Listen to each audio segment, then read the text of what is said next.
오늘은 출애굽기 25장입니다. 하나님께서 우리에게 주시는 말씀은 출애굽기 25장 10절부터 13절까지입니다. 본문의 내용을 가지고 금으로 둘러싸 주신 은혜라고는 말씀의 제목으로 함께 은혜를 나누고자 합니다. 오늘 우리에게 주신 그 말씀 가운데 보면 교회라는 게 나옵니다.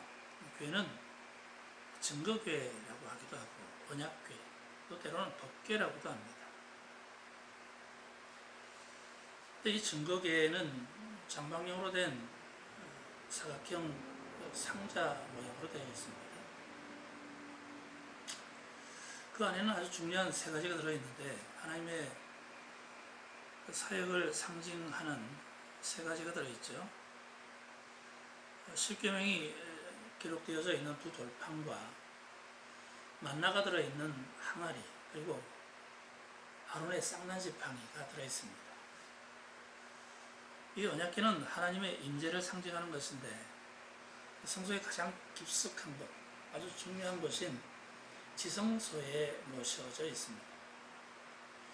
거룩하게 구별되어진 지성소에 법궤를 모셔 놨다는 것은 법궤가 그만치 소중하다는 것이겠죠. 그렇다면 하나님의 임재를 상징하는 이렇게 소중한 법궤는 과연 무엇으로 만들었을까? 어떤 재료들로 만들었을까? 가장 소중하고 영광스러운 것이니까 세상에서 가장 귀하고 값비싼 것으로 만들어야 하지 않겠습니까? 나무 중에 최고라고 할 수 있는 레바논에서 자생하는 백향목이라는 나무가 있습니다. 건축을 하거나 무엇을 만들려고 할 때 가장 좋은 최상품의 재료가 바로 이 백향목입니다. 백향목은 특히 향기가 아주 진합니다. 그리고 나무가 강도가 굉장히 강해서 벌레가 먹지 않는 나무이고 수명 또한 가장 긴 나무 가운데 하나입니다. 그렇다면 하나님의 말씀인 십계명이 들어있고 하나님의 임재의 상징인 법궤라면 이 정도로 귀하고 좋은 백향목으로 만들었으면 좋겠는데, 그런데 오늘 말씀을 보면 나무 중에 최고로 손꼽히는 백향목이 아니라 조각목으로 만들었다라고 말씀하고 있습니다. 조각목은 시나이 반도나 아라비아 반도에 자생하는 나무입니다. 이 조각목은 원어로 시띠나무라고도 하는데 굳이 한글로 번역한다면 아카시아 나무라고 할 수 있겠지만, 그러나 시띠나무와 우리나라의 아카시아 나무는 사실 똑같지는 않습니다. 우리나라의 아카시아 나무도 목재나 땔감으로 사용할 수 없는 별볼일 없는 나무이긴 하지만 그래도 아카시아 꽃이라도 있어서 꿀이라도 채집할 수 있잖아요. 그러나 이 시띠나무는 정말 아무 쓸데없고 볼품없는 나무입니다.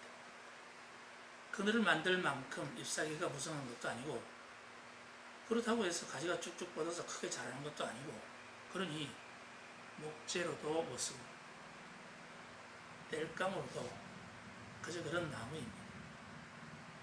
그렇다면 왜 하필이면 그런 쓸모없는 시띠나무를 가지고 하나님의 임재를 상징하는 그 언약궤를 만들었을까? 이스라엘 백성들이 살아가는 광야, 그리고 이스라엘이 약속의 땅을 향하여 나가는 그 광야에는 사실 시띠나무밖에 없었기 때문에 그 나무를 가지고 법궤를 만든 것은 아닐까 하는 생각을 해봅니다. 그런데 하나님께서는 당신의 뜻에 함께할 일꾼을 불러 쓰실 때 항상 이런 방식을 쓰십니다. 하나님은 있는 모습 그대로 쓰시죠. 백향목만 쓰시는 게 아니고 시띠나무도 쓰시는 것입니다. 귀한 것만 특별히 골라서 쓰시는 것이 아니라 세상에는 하찮게 여기고 가치 없고 볼품없는, 어찌 우리 세상에서 소외당한 그런 무가치한 그런 것까지도 하나님은 쓰신다는 것입니다. 유명한 사람, 잘나고 똑똑한 사람만 쓰시는 게 아니고 세상에서 인정받지 못하는 별볼 없는 사람도, 세상이 알아주지도 않고 아무도 인정해주지 않을지라도 그럼에도 불구하고 보내신 곳에서 주어진 상황 속에서 묵묵히 일하는 사람을 하나님은 택하여 쓰시는 것입니다. 여러분들은 혹시 시띠나무의 입장을 한번 생각해 보신 적이 있습니까? 나무의 입장이라고 하니 좀 이상하긴 하겠지만 그래도 시띠나무의 입장을 한번 우리 생각해 봅시다. 세상에서는 나무 하면 모든 사람들이 아마 이구동성으로 백향목하고 합창이라도 하듯이 동시에 외칠 것입니다. 그렇습니다. 그럴 만한 가치가 있고 충분히 그럴 만한 나무이기에 모든 사람들이 나무를 생각할 때는 최고로 좋은 백향목을 아마 생각하겠죠. 그러면서 백향목에 높은 가치를 부여하면서 칭찬을 할 것입니다. 그럴 때 백향목은 얼마나 기분 좋을까요? 그런데 반대로 세상에 알아주지도 않고 아무도 찾아주지 않는 시띠나무는 또 얼마나 외롭겠습니까? 누군가가 시띠나무를 가리키며 저건 나무야 라고 말하면 틀렸다고, 저건 나무 아니라고 핀찬을 줄 정도로 별 볼 일 없는 시띠나무,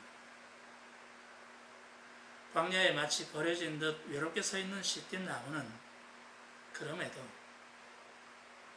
소외당하고 외면당하는 아픔을 묵묵히 견뎌내며 그 자리에서 흔들리지 않고 서 있었을 것입니다. 그래서 저 혼자만의 생각입니다만 하나님은 그런 시띠나무를 귀하게 보신 것은 아닐까 하는 생각을 해봅니다. 근데 우리는 여기서 아주 중요한 것을 발견하게 됩니다. 11절을 보면 너는 순금으로 그것을 싸되 그 안팎을 싸고 라고 말씀하죠. 그리고 위쪽 가장자리로 돌아가며 금태를 둘러라 라고 말씀합니다.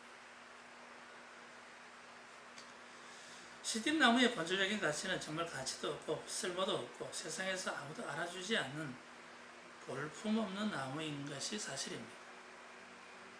그러나 하나님이 시띠나무를 택하여 사용하실 때는 그냥 그대로 그 모습 그대로 쓰시는 것이 아니라 세상에서는 알아주지도 않고 버려진 듯한 시띠나무이지만 하나님은 금으로 둘러싸서 쓰신다는 것입니다. 그것도 그냥 대충 싸는 게 아니라 금으로 싸되 안팎을 싸라는 거예요.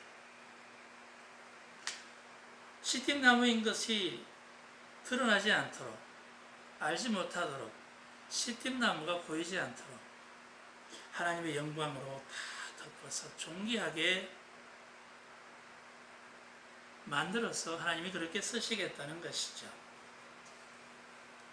여러분, 우리는 하나님의 자녀요, 하나님 나라의 거룩한 백성이라는 믿음으로 살아가고 있지 않습니까? 그러나 여러분, 그럼에도 불구하고 반드시 우리가 잊지 말아야 할 것이 있습니다. 우리의 이 모습 이대로 세상에 나가면 사실 보잘것없습니다. 실제로 세상에는 우리보다 더 잘나고 똑똑한 사람들이 널려 있습니다. 예수 믿는 우리보다 더 착하고 성실하고 좋은 일 많이 하는 사람들이 많습니다. 그렇습니다. 세상에는 우리보다 더 잘나고 똑똑한 사람, 성공한 사람들이 많이 있습니다.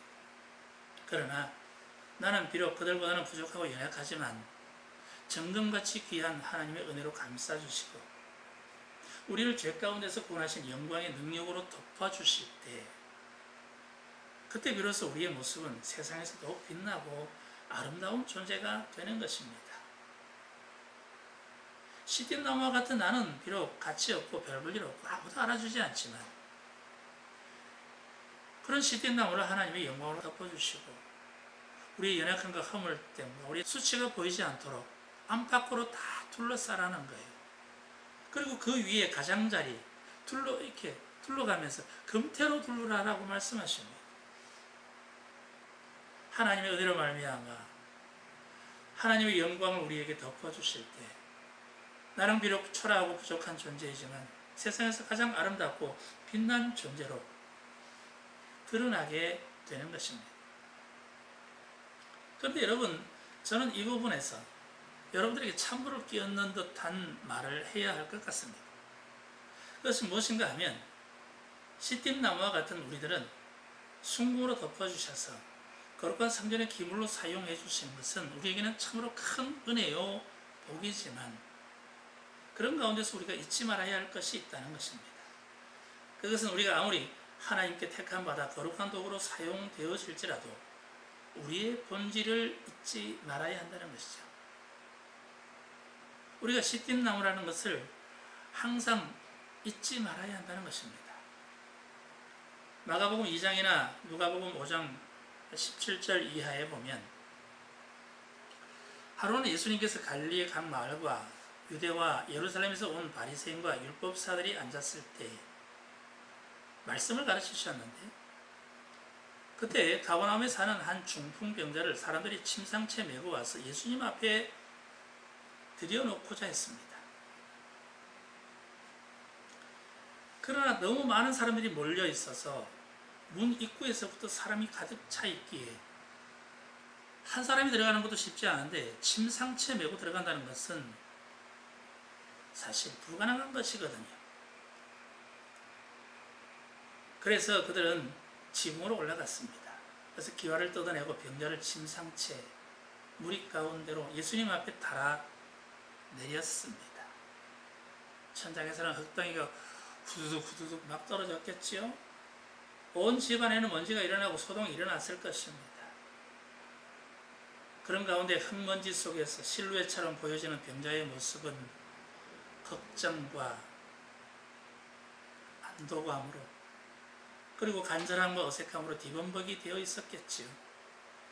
그런 소동과 아우성 가운데 예수님은 저희의 믿음을 보시고 말씀하십니다. 이 사람아, 내 죄 사함을 받았느니라 라고 말씀하셨습니다.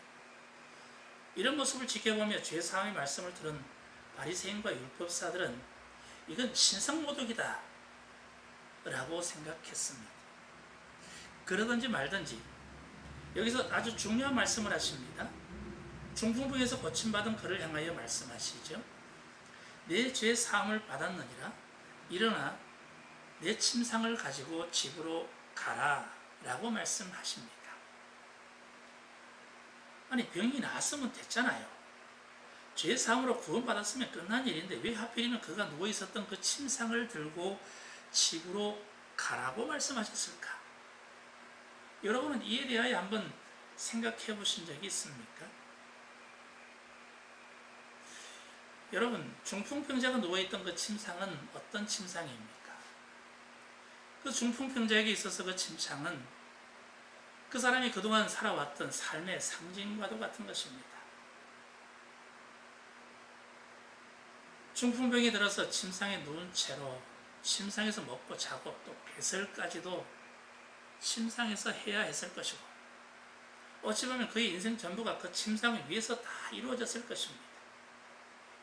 거기에는 음식물을 먹다가 흘린 얼룩들도 있을 것이고 온갖 오물도 묻어 있을 것이고 땀냄새가 아마 가득 배어 있었을 것입니다. 그 사람의 삶의 무능과 연약함 그리고 부끄러움과 수치의 역사가 다 들어있는 침상이었을 것입니다. 더럽지만 기억하고 싶지는 않겠지만 그동안 그가 살아왔던 삶의 실상이었던 침상입니다. 주님께서 그를 치유하시기 전에 주님께서 그를 구원하여 그의 인생을 새롭게 하시기 전에 그가 어떤 삶을 살았는지를 그대로 보여주는 것이 바로 그 침상이죠.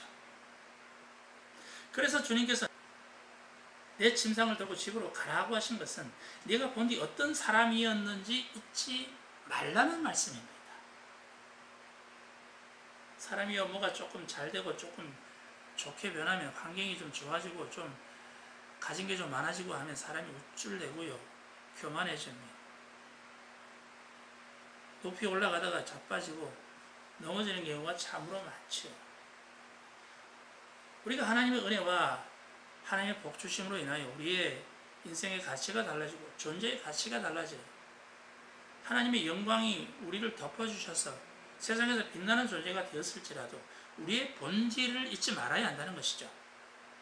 우리가 본래 어떤 존재였는지를 잊지 말고 항상 하나님의 은혜를 생각하고 감사함으로 나가는 그런 삶을 살아야 하는 것이죠. 사랑하는 여러분, 성경에서도 말씀하듯이 우리는 본질상 진노의 자식이었습니다. 사도 바울도 우리의 영적 신분은 육체로 이방인이었다, 하나님 앞에서 아무런 볼품없는 신분이었다라고 말하고 있지 않습니까? 죄와 사망 가운데서 헤매며 아무런 소망 없이 살아가던 시띠나무와 같은 존재였다는 것입니다. 그런데 우리들의 본질이 그러하였고, 그래서 세상은 나를 알아주지도 않고 무가치하게 여기는 존재였을지라도 믿음의 자리에서 묵묵히 순종하고 또 보내신 곳에서 하나님의 마음을 알아 그 뜻대로 행할 때 하나님께서는 그런 믿음의 사람에게 마치 순금으로 둘러싼 듯 하나님의 영광으로 덮어주시고 은혜로 충만하게 채워주셔서 세상을 이기게 하시고 세상에서 가장 아름답고 향기나는 인생으로 만들어주시는 것입니다. 그 가치없는 시띠나무를 덮어주기 위하여 안팎으로 금을 싼 것도 귀한데 그거 보세요. 위쪽 가장자리로 돌아가며 금테를 두르고 하나님의 영광으로 안팎을 덮어서 귀한 존재로 사용해 주실 뿐만 아니라 위 가장자리를 돌아가며 사방을 돌아가며 금테로 둘러서 빛나고 아름다운 향기나는 존재로 하나님이 우리를 세워주시는 것입니다. 사랑하는 여러분, 부디 여러분도 이렇게 하나님의 능력과 말씀으로 아름답게 꾸민 다음에 반짝이는 모습으로 세상에 나아가 언제나 향기나는 삶으로 승리하시기를 주님의 이름으로 축원합니다.